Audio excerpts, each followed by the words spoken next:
السلام عليكم ورحمة الله تعالى وبركاته.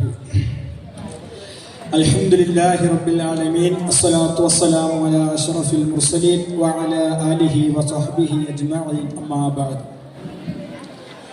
ഏറ്റവും ബഹുമാന ആദരവുകൾ നിറഞ്ഞ ഉസ്താദുമാർ, എൻ്റെ ശബ്ദം ശ്രവിക്കുന്ന പ്രിയപ്പെട്ട എൻ്റെ മുത്തഅല്ലിം സുഹൃത്തുക്കളെ, അല്ലാഹു സുബ്ഹാനഹു വ തആല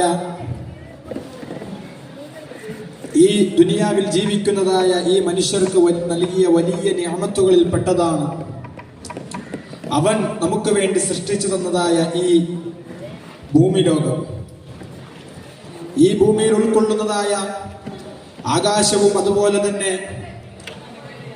മറ്റ് പർവ്വത മരനിരകളും എല്ലാ വസ്തുക്കളും അല്ലാഹു സുബ്ഹാനഹു വ തആല മനുഷ്യർക്ക് ഉപകാരമായി നൽകിയിരിക്കുന്നതാണ്.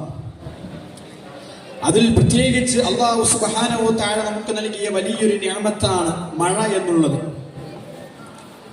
അഷ്റഫുൽ ഖൽഖ് റസൂലുള്ളാഹി സ്വല്ലല്ലാഹു അലൈഹി വസല്ലമ തങ്ങളുടെ ജീവിതം പരിശോധിച്ചാൽ കാണാം, അവിടെ നിന്ന് മഴ വരുന്ന സന്ദർഭത്തിൽ വളരെയേറെ സന്തോഷിച്ചു വരുന്നു എന്ന് നമുക്ക് കിതാബുകളിൽ കാണാനായി സാധിക്കും.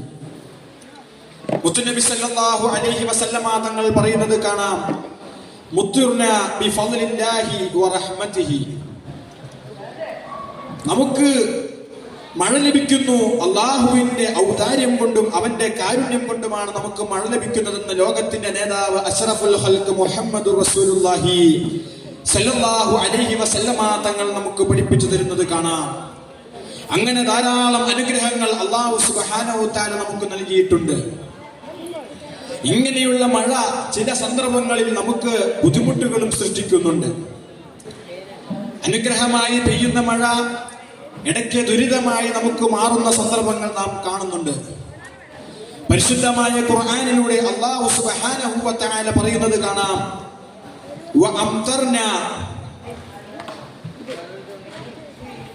ഞാൻ പെയ്യിപ്പിച്ചിരിക്കുന്നു, നാം പെയ്യിപ്പിച്ചിരിക്കുന്നു, അലൈഹിം അവരുടെ മേൽ മത്തറൻ മഴയെ പെയ്യിപ്പിച്ചിരിക്കുന്നു. ഞാൻ അവർക്ക് മഴ നൽകിയിട്ട് ഫൻദുർ അപ്പോൾ അവർ നോക്കിക്കൊള്ളട്ടെ, കൈഫ കാന ആഖിബത്തുൽ മുജ്രിമീൻ, തെറ്റുകൾ ചെയ്തുകൊണ്ട് പാപങ്ങൾ ചെയ്തുകൊണ്ട് ജീവിക്കുന്നവർ അവരുടെ ആഖിബത്ത്, അവരുടെ അവസാനം എങ്ങനെയാണെന്ന് അവർ നോക്കിക്കൊള്ളട്ടെ എന്ന് അല്ലാഹു സുബ്ഹാനഹു വ തആല നമുക്ക് പഠിപ്പിക്കുന്നത് കാണാം. സൂറത്തുൽ അഅറാഫിൽ 84-ാമത്തെ ആയത്തിൽ രേഖപ്പെടുത്തിയിട്ടുണ്ട്. അങ്ങനെ അല്ലാഹു സുബ്ഹാനഹു വ തആല ഈ മനുഷ്യലോകത്തിന് അവന്റെ പരീക്ഷണങ്ങൾ ഇറക്കുന്നതിനുള്ള ഒരു സൂചനയാണ് ഈ മഴയിലൂടെ നമ്മളെ പരീക്ഷിക്കുക എന്നുള്ളത്. അതുകൊണ്ട് തന്നെ മുത്തുനബി സല്ലല്ലാഹു അലൈഹി വസല്ലമ തങ്ങൾ മഴ വർഷിക്കുന്ന സമയത്ത് അത് അനുകൂലമാകാൻ വേണ്ടി പ്രത്യേകം ദുആ ചെയ്യുമായിരുന്നു. അന്ന റസൂലുള്ളാഹി സല്ലല്ലാഹു അലൈഹി വസല്ലം, തീർച്ചയായും നബി സല്ലല്ലാഹു അലൈഹി വസല്ലമ തങ്ങൾ ആയിരുന്നു, ഇദാ റആ മത്റൻ, അവിടെ നിന്ന് മഴ പെയ്യുന്നത് കണ്ടാൽ ഖാല പറയുമായിരുന്നു, സയ്യിബൻ നാഫിഅ, ഈ മഴയെ നീ ഞങ്ങൾക്ക് നല്ല മഴയാക്കി തരണേ, നല്ല നാഫിയായ ഉപകാരപ്പെടുന്ന മഴയാക്കി തരണേ എന്ന് മുത്തുനബി സല്ലല്ലാഹു അലൈഹി വസല്ലമ തങ്ങൾ പ്രത്യേകം ദുആ ചെയ്യുമായിരുന്നു.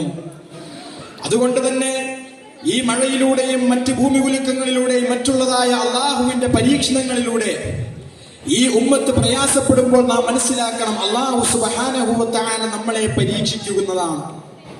നാം ചിന്തിച്ചു പോകുന്ന ഒരു കാര്യമുണ്ട്, എത്ര തെറ്റ് ചെയ്താലും അല്ലാഹു സുബ്ഹാനഹു വ തആല ഇങ്ങനെയുള്ള അദാബുകൾ നമുക്ക് ഇറക്കുമ്പോൾ ഒരു തെറ്റും ചെയ്യാത്ത പാപമോചിതർ അതിൽ പെട്ടുപോകുന്നില്ലേ എന്ന് നാം ചിന്തിക്കുന്നതാണ്. നാം അവിടെ ഓർക്കണം, അങ്ങനെ പാപമോചിതർ ഇതിൽ പെട്ടുപോകുമ്പോൾ അല്ലാഹു സുബ്ഹാനഹു വ തആല അവർക്ക് ഷഹീദിന്റെ കൂലി കൊടുക്കുന്നതാണ്. ദുരന്തവേളയിൽ അവരെ നാം ഏറ്റവും കൂടുതൽ ഓർക്കേണ്ട കാര്യമാണ്. അല്ലാഹു സുബ്ഹാനഹു വ തആല ഖുർആനിലൂടെ പറയുന്നത് കാണാം, അവലാ യറൗന, അവർ കാണുന്നില്ലേ, അന്നഹും യഫ്തുനൂന, അവർ ഫിത്നയിലാകുന്നത് അവർ കാണുന്നില്ലേ, ഫീ കുല്ലി ആമിൻ മറത്തിൻ ഔ മറത്തൈനി, ഓരോ വർഷവും ഒന്നോ രണ്ടോ പ്രാവശ്യം അവർ ഫിത്നയിലാകുന്നത് അവർ കാണുന്നില്ലേ, എന്നിട്ടും സുമ്മലാ യതൂബൂന, അവർ എന്നിട്ടും അല്ലാഹുവിനോട് തൗബ ചെയ്ത് മടങ്ങുന്നില്ല, അവരെന്നിട്ടും അല്ലാഹുവിനോട് തൗബ ചെയ്ത് മടങ്ങുന്നില്ല. വലാഹും യദക്കറൂന, അവർ ചിന്തിക്കുന്നതുമില്ല. ഇത്രയേറെ അല്ലാഹു സുബ്ഹാനഹു വ തആല അവർക്ക് ഓരോ വർഷവും ഒന്നോ രണ്ടോ ഫിത്നകളും മറ്റും നൽകിയിട്ടും അവർ അള്ളാഹുവിനെ ഖേദിക്കുകയോ അള്ളാഹുവിനോട് ചോദിച്ചു മടങ്ങുകയോ ചെയ്യുന്നില്ല.